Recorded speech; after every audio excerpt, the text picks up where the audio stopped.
안녕하십니까, 이진우입니다.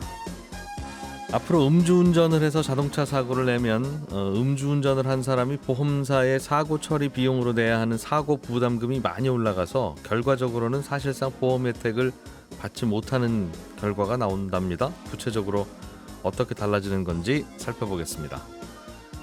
최근에 정부가 발표한 세법 개정안에 보면 종합부동산세를 대폭 완화하는 내용이 들어 있는데요. 이 내용이 발표된 후에 서울 아파트의 매물이 1% 이상 줄었다는 보도들도 나오고 있습니다. 그런데 서울 아파트의 매물이 감소한 게 꼭 이것 때문만은 아니라는 또 다른 해석도 있어서요. 그 내용도 함께 들어보겠습니다. 서울의 한 재건축 아파트 단지에 역대 최고액의 재건축 초과이익 환수금이 부과될 거라는 소식 있고요. 그리고 캐피탈사들의 부동산 PF 대출에 빨간불이 들어오고 있다는 소식도 간단히 들어보겠습니다. 7월 25일 월요일 손에 잡히는 경제 바로 시작합니다.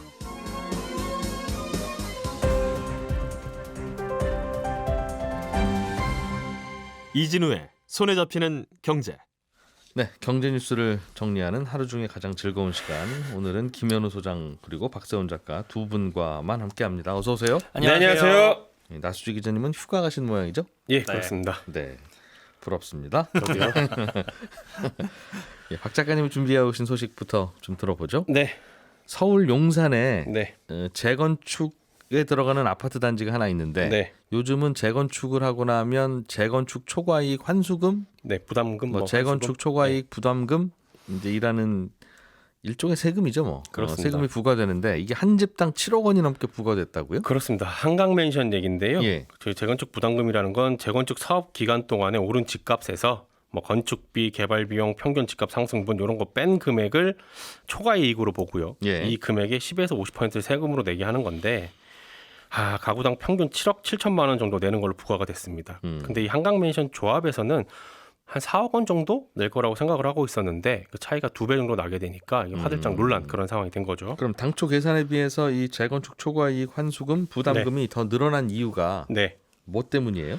부담금 산정하는 방식이 약간 달랐다라는 게 한국부동산원의 설명인데 예. 부동산원은 한강맨션의 현재 시세를 3.3 제곱미터당 8천만 원으로 계산을 했습니다. 그리고 이게 한강맨션이 재건축이 다 돼서 팔리기 시작하면 네. 거래되기 시작하면 3.3제곱미터당 8천만 원 정도 가격에 거래될 거라고 본 거라는 거죠? 사업 종료 때는 1억 원을 넘길 거라고 봤고요.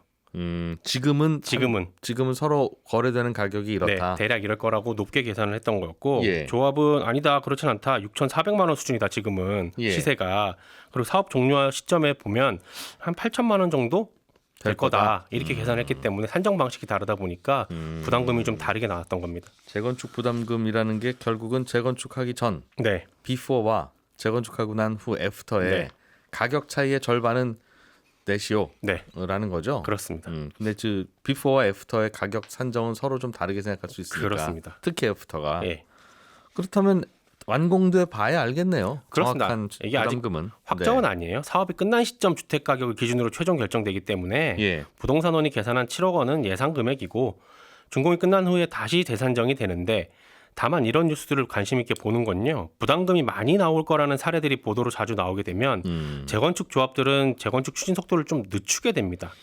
이게 아이러니할 수도 있겠지만 재건축 추진 여부는 재건축 조합원들이 얼마나 많은 이익을 얻느냐 여기에 달려 있거든요. 예. 그런데 부담금이 높을 거라고 하면 이 제도가 사라지거나 아니면 개편되는 시점까지 재건축 추진을 중단하는 결정을 내릴 가능성도 있기 때문입니다.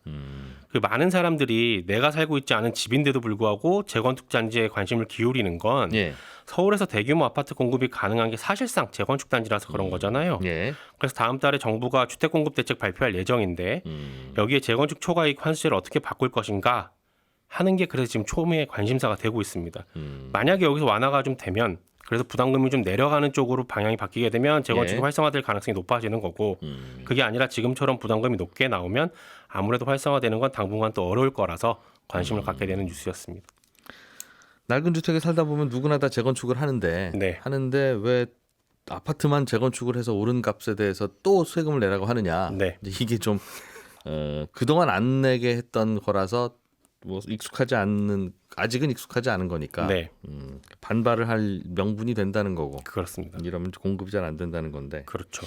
근데 정부가 무슨 소리입니까? 이건 그냥 내야 되는 겁니다. 네. 혹은 우리 국민들이 모두 그런 거에 대해서 컨센서스가 있으면 네. 뭐 내야지 뭐 세금도 내고 사는데 뭐 할 텐데 여기에 대해서도 각자 찬반이 여전히 뜨겁다 보니까 그렇습니다. 기다리면 뭐 바뀔 수도 있겠네 네, 라는 생각이 있으면 기다리는 게 이익이겠죠. 그렇죠. 그러면 그 피해를 사실상 정부가 다 보게 되는 거니까 우리 정부가 네.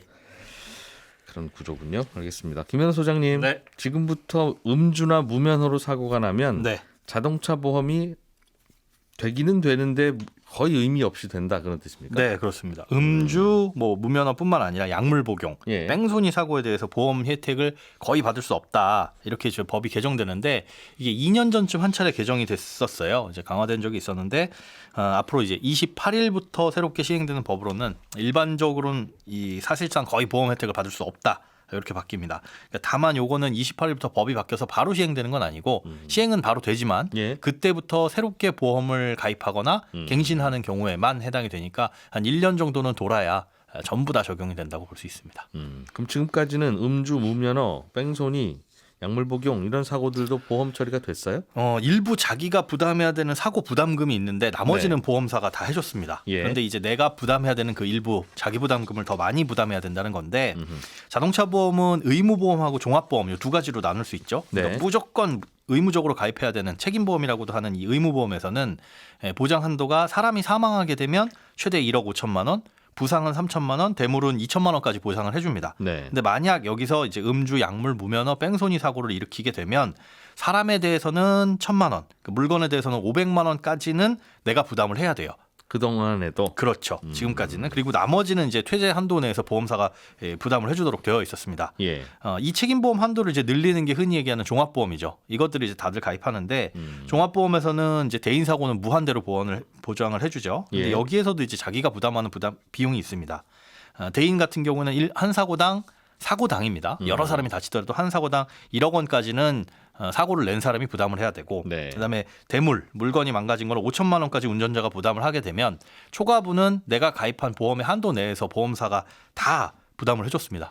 그러니까 결국은 음주나 뭐 등등등 그런 사고들을 인해서 뭐 아무리 비싼 슈퍼카를 들이받든지 정말 비싼 시설물을 들이받든지 사람을 정말 많이 다치게 하더라도 개인 최대 부담액은 사람에 대해서는 1억 1천만 원, 예. 그리고 물건에 대해서는 5,500만 원만 부담하면 나머지는 보험사가 다 책임을 져줬었거든요. 지금까지는 그렇죠. 그런데 28일부터 바뀌는 법에 대해서는 의무보험은 이제 전부 다 개인이 부담을 합니다.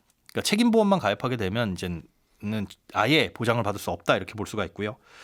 그리고 사람이 다쳤을 때 아까 한 사고당이라고 말씀드렸잖아요. 예. 이제는 한 사람당 최소 2억 5천만 원까지는 내가 부담을 해야 되고 의무보험, 종합보험도 그렇게 부담금이 늘어나니까요. 예. 물건은 7천만 원까지는 개인 돈으로 부담을 해야 되는 것으로 바뀝니다. 다만 이제 그렇게 그러면 사고를 낸 사람이 돈이 없으면 피해자는 어떻게 보상을 받냐? 예. 그건 이제 걱정 안 하셔도 될 게 사고가 나면 일단은 보험사에서 피해자한테 보험금을 지급해 주고요. 가해자에게 구상권을 청구하는 방식이라서 네. 가해자가 보험만 가입돼 있는 상태라면 뭐 가해자가 돈이 없어서 보상을 못 받는다 이런 일은 벌어지지 않습니다. 그러니까 음주, 뺑소니, 무면허 등에 대해서는 예, 사고를 낸 분이 자동차 종합보험에 다 가입을 하고 있더라도 그렇죠. 일단 사람이 사망하면 2억 5천만 원은 내야 된다. 그렇습니다. 가입자가. 네, 물건이 다친 것도 7천만 원까지는 개인 돈으로 물어주고 그렇죠. 그보다 넘는 것만 보험이 해준다는 맞습니다. 뜻이군요. 하지만 안 되는 거긴 한데 그렇죠. 그죠? 절대 안 되는 절대 거죠. 안 되는 건데 이러면 보험의 의미는 또 없다고 볼 수도 있겠네요. 그죠? 하지만 다른 거에 대해서는 예, 알겠습니다. 이 부분에 대해서만 보험의 의미는 없습니다. 박 작가님, 네. 최근에 캐피탈 회사들이 네. 건설 회사한테 부동산 프로젝트 파이낸싱 대출을 해주고 있는데 네. 자칫하면 캐피탈 회사들이 돈 떼이게 생겼다는 네. 얘기죠. 그렇습니다. 부동산 PF 대출은 일전에 한번 설명을 드린 적이 있는데 예. 쉽게 말씀드리면 건설사들에게 집지를 돈 빌려주거나 아니면 중간에서 보증을 선다는 겁니다. 캐피탈사들이. 예. 부동산 PF 대출이라는 게 앞으로 진행될 부동산 개발 사업에서 수익성을 평가해서 돈을 빌려주는 거거든요. 그래서 사업이 무리 없이 진행이 되고 뭐 분양이 잘 되면 수익을 크게 얻을 수 있습니다. 반대로 개발이 중단이 되거나 분양 실적이 저조하게 되면 수익이 안 나니까 손실이 아주 크게 됩니다. 아파트 처음에 지을 때 땅 살 때 돈 네, 빌려주는 대출이라는 거죠. 그렇습니다. 쉽게 얘기하면 그렇습니다. 아직 분양이 될지 안 될지 모르는데도 네, 이걸 예전에는 저축은행들이 많이 해주고 있다가 문제가 좀 생겨서 최근에는 증권사들이 하고 있었는데 캐피탈사들이 최근에 신규 영업을 많이 하면서 부동산 대출 규모가 적지가 않거든요. 근데 캐피탈사들이 주요 먹거리가 원래 자동차 할부 금융이잖아요. 그렇죠. 자동차 할부도 무슨 캐피탈. 그렇죠. 그래서 자동차 사는 사람한테 돈 빌려주고 원금하고 이자 받아서 수익을 내는 건데 예. 이 시장에 카드사들이 들어오기 시작했어요. 신용카드 회사들이 네, 그렇죠. 원래는 자동차 할부 금융을 캐피탈사들이 하고 네, 신용카드는 그냥 신용카드, 그렇죠. 카드론 이런 거 하고 그렇습니다. 근데 그 영역이 서로 이제 엉키기 시작하니까 그렇죠. 근데 카드사들이 들어오면서 이제 경쟁을 해야 되니까 캐피탈사보다 더 싼 이자로 돈을 빌려줬거든요. 예. 그러다 보면 캐피탈사들의 수익이 줄게 되는 거죠. 그러면 줄어든 수익을 뭘로 메꿀 거냐라고 찾다가 발견한 게 바로 이 부동산 PF 대출인데 올해 3월 말 기준으로 봤더니 자산 규모 상위 5개 캐피탈사 부동산 PF 대출이 5조 6천억 원이 조금 넘습니다. 이 규모로 보면 얼마나 될지 감은 안 오지만 이게 1년 사이에 2배 넘게 늘었다는 거예요. 근데 대출 규모가 2배 늘었다는 게 그 자체로 뭔가 문제가 있는 건 아니지만 네. 앞서 말씀드렸듯이 부동산 PF 대출은 굉장히 위험한 대출이거든요. 땅을 살 때 돈을 빌려서 땅을 사는데 네. 그 돈 빌려주는 거고 그렇습니다. 만약에 그 땅에서 아파트가 잘 안 지어지면 네. 경기가 나빠지든 혹은 땅이 다 제대로 안 사지든 이래저래 어쨌든 아파트가 다 안 지어지면 네, 그냥 그 땅을 다시 경매로 붙이면 빌려준 돈을 회수할 수 있을 것 같은데 그게 아닌 모양이에요. 잘 안 됩니다. 땅의 그 가치보다 더 빌려달라고 하는군요. 그렇죠. 하기야 뭐 논밭에 농사 짓던 땅이다 이런 거 하고 아파트 짓겠습니다 해서 사들이는 땅하고는 가격이 꽤 또 달라질 테니까. 그렇죠. 근데 지금 부동산 PF 시장 전망이 밝지가 않잖아요. 금리도 오르고 뭐 경기도 안 좋고 부동산 시장 안 좋으니까 투자 심리가 크게 위축된 상황이다 보니까 예. 그리고 원자재 가격 상승돼서 부동산 개발 사업 들어가는 비용도 늘었고요. 그러다 보니 일부 캐피탈사에서 부동산 PF 대출 위험 신호가 커진 겁니다. 물론 증권사들도 이걸 하고 있고 증권사들의 그 대출 규모도 좀 높아지고는 있는데 예. 캐피탈사 같은 경우에는 정부가 보고 있는 게 갑자기 빠르게 많이 늘었다라는 게 문제라는 겁니다. 그 부분에서 문제가 생길 수도 있으니 좀 들여다보겠다라는 거고 캐피탈사들도 좀 준비를 해라라는 겁니다. 작년 이맘때부터 뭐 올해 초까지만 하더라도 부동산 시장은 뜨겁게 달라올랐었잖아요. 그렇죠. 그러다 보니까 전국적으로 무슨 하여튼 도시 근처에 논밭이면 다 아파트 지어볼까 하는 이런 수요가 있었죠. 수요와 시도들이 있었을 거고 네. 실제로 시도가 들어가면 이 PF 대출을 당겨서 땅을 사들이고 이제 진도가 나가고 있던 차에 요즘 분위기 이렇게 달라지면 뭔가 이제 진도도 안 나가고 그렇습니다. 대출도 못 갚고 그렇죠. 이런 일이 벌어지고 있을 거라는 거예요, 그죠? 네. 부동산 시장이 별로 좋지 않습니다라는 이야기의 또 다른 한 조각인 것 같은데 그렇죠. 이러면 또 아파트가 지어지는 것도 또 천천히 지어질 거고 안 지어지거나 그렇죠. 그것도 이대로 시간이 흐르다 보면 또 아파트가 모자라네 이제 이런 그럼 또 부동산 가격은 또 오르게 됩니다. 모든 자산 시장이 아무튼 그렇게 올랐다 내렸다 하는 거긴 합니다만 네. 그런 의미가 있는 뉴스군요. 김현우 소장님, 네, 지난주에 세법 개정안이 발표됐습니다. 그렇습니다. 이런저런 감세도 있었고 특히 부동산 시장에서는 종합부동산세를 좀 완화하는 내용들이 들어 있었는데 네.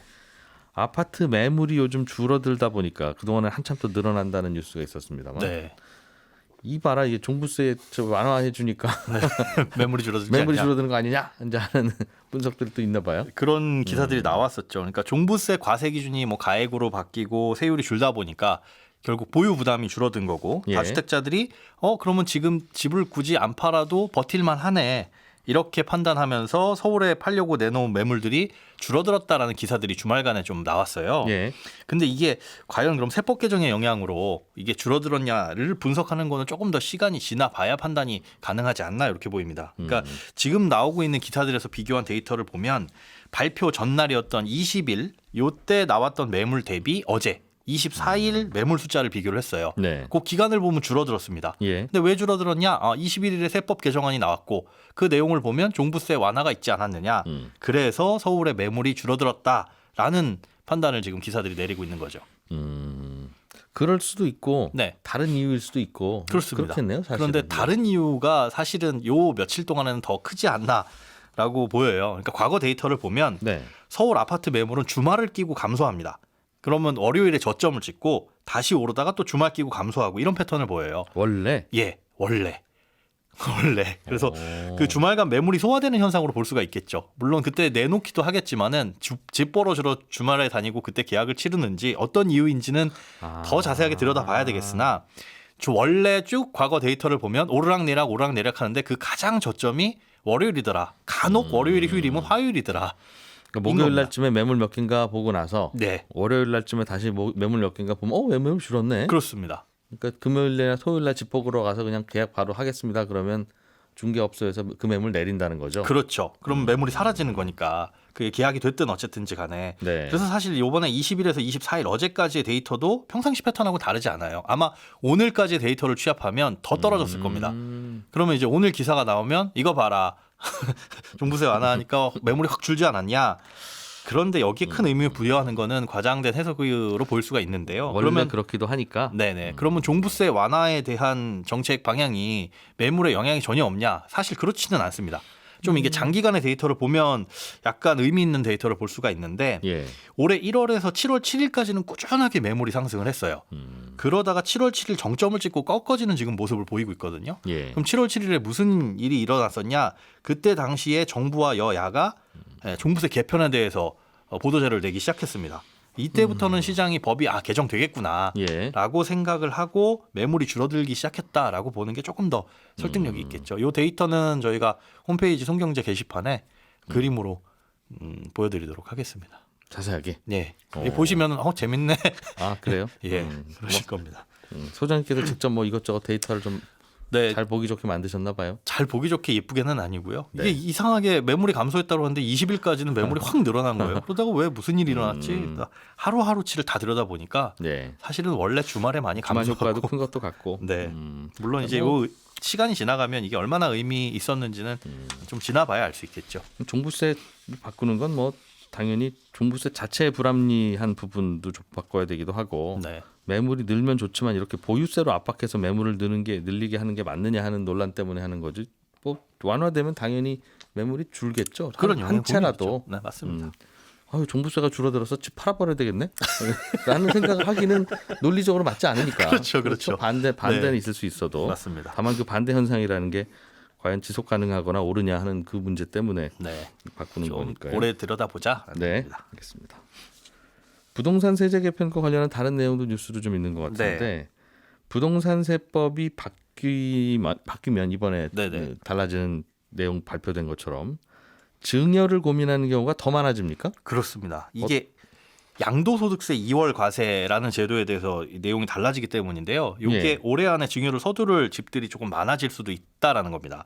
그러니까 현재는 집을 배우자나 직계 존비속한테 증여를 한 다음에 예. 일정 기간 경과 뒤에 그 집을 팔게 되면 증여를 했을 때 그 가액이 취득가액이 돼요. 그러니까 쉽게 예를 들어서 남편이 3억 원에 취득한 집이 지금 보니까 10억 원이 됐어요.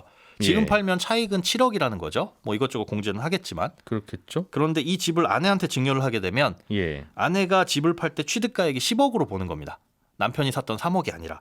그래서 만약에 그 아내가 그 가격 그대로인 집값이 안 올랐다. 네. 그 가격 그대로인 10억에 팔게 되면 사실상 실제로 차익은 우리 집에서 7억이 난 거지만 네. 이렇게 팔게 되면은 10억에 취득해서 10억에 판 거니까 사실상 세금이 없어지는 거죠. 잠깐만요. 3억에 산 집이 10억이 됐어요. 네. 어이구. 그런데 이거를 10억이 된 상태에서 남편 명의로 돼 있었던 걸 아내한테 증여를 하면 예. 증여세는 물론 내야겠죠. 그렇죠. 증여세는. 그런데 6억까지는 6억까지는 공제고. 공제니까 4억에 대해서는 증여세를 내고 네. 아내 명의로 바꾸면 그렇습니다. 아내는 10억짜리 집을 10억에 증여받은 셈이 되니까 네. 나중에 이 집을 팔면 이제 아내 명의 집이니까 그렇죠. 도대체 얼마에 사셨다 얼마에 파는 건가라고 계산을 해봐야 양도세 계산이 나올 텐데 맞습니다. 얼마에 사셨어요? 라고 할 때 10억에 산 걸로 그렇습니다. 그렇게 된다. 예. 그런데 다만 그걸 그러면 야 그럼 증여 바로 하고 바로 부동산에 내놓으면 되겠네. 그러니까 팔기 전에 예. 우리 부부 사이에 서로 6억씩 서로 증여할 수 있는 그 한도가 남아 있나 싶어서 네. 남아 있으면 증여하고 팔겠네요. 그렇죠.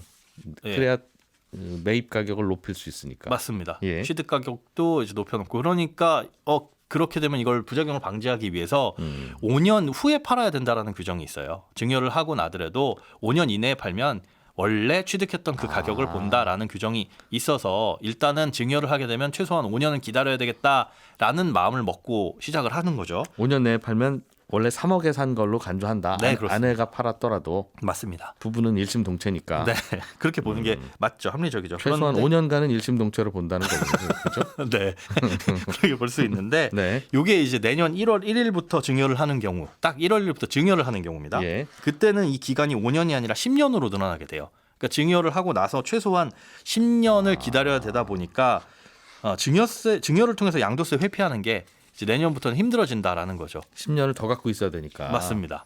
기존보다는 5년 더 갖고 있어야 되니까요. 그러니까 양도세 중과 배제가 끝나기 전에 내년 5월 10일까지인가 이때가 양도세 중과 배제 기간이잖아요. 예. 그러다 보니까 그때까지 이제 집을 팔까 말까 망설이다가 그냥 증여하는 게 낫겠네라고 판단하시는 분들은 일단 올해 말이 가기 전에 증여 한번 판단을 하실 거고, 네. 그다음에 올해가 넘어가게 되면 양도세 중과 배제 전에 또 집을 팔까 말까 한번 또 고민을 하실 거고, 이렇게 단계적으로 최소한 1단계, 2단계 나눠가지고 부동산 시장이 계단 효과 정도가 일어나지 않을까 싶습니다. 이게 부부간에는 이런 6억 정도로 금액이 크니까 이런 이제 절세 시도가 있을 수도 있어서 네, 그걸 막기 위해서 하는 거니까 취지는 이해가 되는데 부모 자식 간의 증여들도 꽤 있잖아요. 그렇죠. 그런데 증여세 물거 물고 네. 그냥 난 주겠다. 뭐 팔아도 양도세 많으니까 네, 모르겠습니다. 양도세 중과가 좀 사라졌으니까 어떨지는 모르겠으나 네, 근데 그렇게 되고 나도 물려받은 자식도 증여세 내서 받았는데 네, 많이 오른 가격에 증여세를 계산해서 냈겠죠. 예, 그렇죠. 그런데 그 집을 10년 안에 팔려면 예전에 부모님이 취득한 가격으로 맞습니다. 감안을 해서 양도세를 무겁게 물린다는 거 아니겠습니까? 맞습니다. 그러면 이제 증여하지 말라는 뜻도 되는데 네. 그런 효과도 있을 텐데 증여 받은 분들은 절대 매물 안 내놓겠어요. 그러면 한번 받으면 이거는 요번에 그러니까 그 말인즉슨 뭐냐면 올해 예. 안에 증여가 되는 매물은 예. 이제 시장에 앞으로 10년 동안은 안 나올 거다. 그리고 올해 지나서 그쵸. 증여를 해도 더 안 나올 네네. 거고. 올해 안에 증여되는 매물 5년 안에, 내년은 이제 뭐 10년 이내는 최소한 안 나올 것이다라고 봐야 되는 겁니다. 그렇군요. 알겠습니다. 시간이 길지는 않은데 박 작가님이 간단하게 좀 전해주세요. 미국 샌프란시스코에서 자율주행 택시가 최근에 운행을 시작했는데 네. 뭐 좀 새로운 내용이 있는가? 돈 받고 하는 자율주행 택시가 그동안 없진 않았는데 예. 지금 하고 있는 건 뭐냐면요. 진짜로 아무도 없어요. 택시 안에. 지금까지는 예. 자율주행 택시라고 하더라도 보조석에 네. 택시 회사 사람이 나와서 앉아 있었어요. 마치 우리 운전면허 강습 받을 때 강사님 옆에 앉아 있다가 스톱 하다가 정 안 되면 브레이크 밟으시잖아요. 네. 똑같았는데 지금 하고 있는 거는 진짜 아무도 없습니다. 호출을 해가지고 택시를 탔는데 기사님이 없고 목적지를 데려다 주고 결제가 예. 되는 거예요. 오호. 그런 게 굉장히 시작했다고요? 네, 그렇게 굉장히 신기했는데 대부분 사람들이 신기하다라는 평가를 내놓고 있고 요금도 좀 저렴합니다. 2km 기준으로 볼 때 우버보다 한 2,000원 정도 싸거든요. 그거야 뭐 가격 매기기 나름이니까요. 뭐 예. 물론 그럴 수도 있죠. 그런데 인건비가 안 드니까. 네, 예. 문제는 뭐냐면 이달 초에 무슨 일이 있었냐? 이 택시들이요 사람을 태우지 않은 상태에서 어느 한 장소에 갑자기 집결을 해버린 겁니다. 밤 12시에 20대가 누가 시키지도 않았는데 시키지도 않았는데 갑자기 그냥 자기들끼리 알아서 노조- 정모를 한 거죠. 노조가 만들어졌나요? 아니 그런 건 아닌데.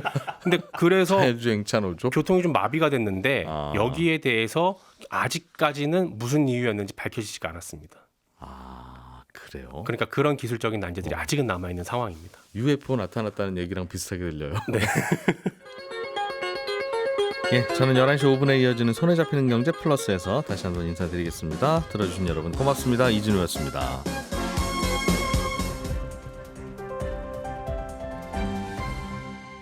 경제를 생각하는 사람들의 즐거운 습관. 이진우의 손에 잡히는 경제.